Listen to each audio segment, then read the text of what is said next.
Hello বন্ধুরা, প্রিয়া ইপসা কিচেনে তোমাদের সবাইকে স্বাগত। আজকে তোমাদের সাথে শেয়ার করলাম সয়াবিন রাইস।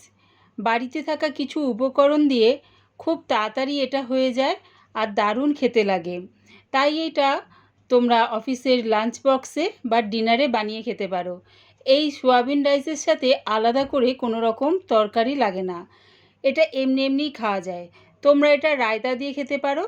আমি এটা শসা আর পেঁয়াজ দিয়ে পরিবেশন করলাম।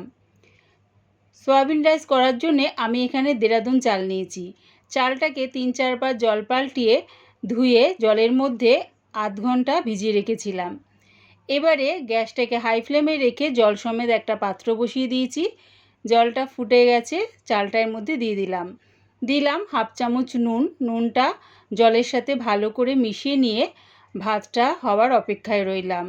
দেখো ভাতটা বেশ হয়ে গেছে,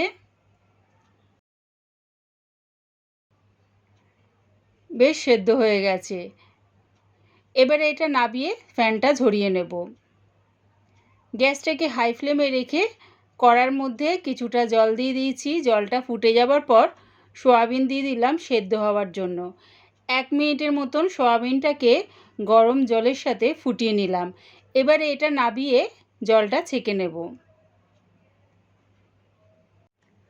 গ্যাসটাকে হাই ফ্লেমে রেখে একটা কড়া বসিয়ে দিয়েছি। এর মধ্যে দিয়ে দিলাম 1 চামচ রিফাইন তেল আর 1 চামচ ঘি। তেল আর ঘিটা গরম হয়ে গেলে ফোড়নের জন্য দিলাম 2টো দারচিনি, 3-4টে ছোটো এলাচ, 4-5টা লবঙ্গ আর দিলাম 1 টুকরো জয়িত্রী। যখন দেখবে ফোড়নের থেকে সুন্দর একটা গন্ধ বেরোচ্ছে, তার মানে ফোড়নটা ভাজা হয়ে গেছে। এবারে দিয়ে দিলাম 2টো মিডিয়াম সাইজের পেঁয়াজ কুচি আর দিচ্ছি ঝালের জন্য 3টে কাঁচা লঙ্কা। কাঁচা লঙ্কাগুলো আমি 2 টুকরো করে দিয়ে দিলাম। যখন দেখবে পেঁয়াজটা ঠিক এরকম লাল লাল করে ভাজা হয়ে গেছে, তখন দিয়ে দিলাম 1 চামচ আদা রসুনের পেস্ট। আদা রসুন পেস্টটা দিয়ে পেঁয়াজের সাথে মিশিয়ে আরও 1 মিনিটের জন্য নাড়িয়ে চাড়িয়ে নিলাম। গ্যাসটাকে এবারে মিডিয়ামে করে দিয়ে দিলাম হাফ চামচ হলুদ গুঁড়ো, 1 চামচ কাশ্মীরি লঙ্কার গুঁড়ো। এই লঙ্কার গুঁড়ো ঝাল হয় না, কালারের জন্য এটা দিলাম। সব কিছু আবারও একটু নাড়িয়ে চাড়িয়ে দিয়ে দিচ্ছি একটা বড় সাইজের টমেটো কুচি। দিলাম স্বাদ অনুযায়ী নুন। নুনটা এখানে বুঝেই ব্যবহার করো, ভাতটা হওয়ার সময় কিন্তু নুন ব্যবহার করেছিলাম। সব কিছু ভালো করে মিশিয়ে নিয়ে গ্যাসটাকে একদম লোতে করে চাপা দিয়ে এটা হতে দিলাম। চাপা দিয়ে করলে কি হবে, বাইরে থেকে আলাদা করে জল ব্যবহার করতে হবে না। টমেটো থেকে যে জলটা বেরোবে সেই জলেই দেখো টমেটোটা খুব সুন্দরভাবে নরম হয়ে গেছে। এবারে দিয়ে দিলাম সেদ্ধ করা সয়াবিনগুলো। সয়াবিনটা দিয়ে মশলার সাথে ভালো করে মিশিয়ে নিলাম। এবার দিচ্ছি সামান্য একটু জল।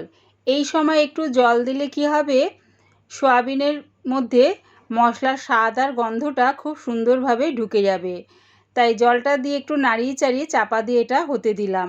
গ্যাসটাকে কিন্তু লোতেই রেখেছি। প্রায় 2 মিনিটের পর চাপাটা খুলে দেখে নিচ্ছি। দেখো জলটা কিন্তু একদম শুকিয়ে গেছে। এবারে দিয়ে দিলাম দেরাদুন রাইসটা। দিচ্ছি 1 মুঠ ধনেপাতা কুচি আর দিলাম 1 চামচ ঘি।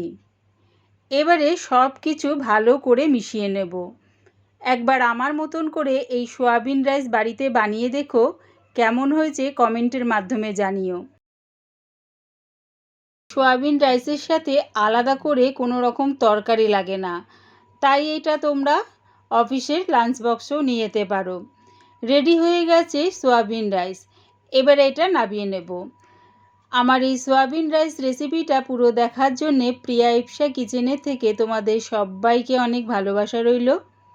রেসিপিটা ভালো লাগলে প্লিজ আমার চ্যানেলটিকে সাবস্ক্রাইব করে দিও।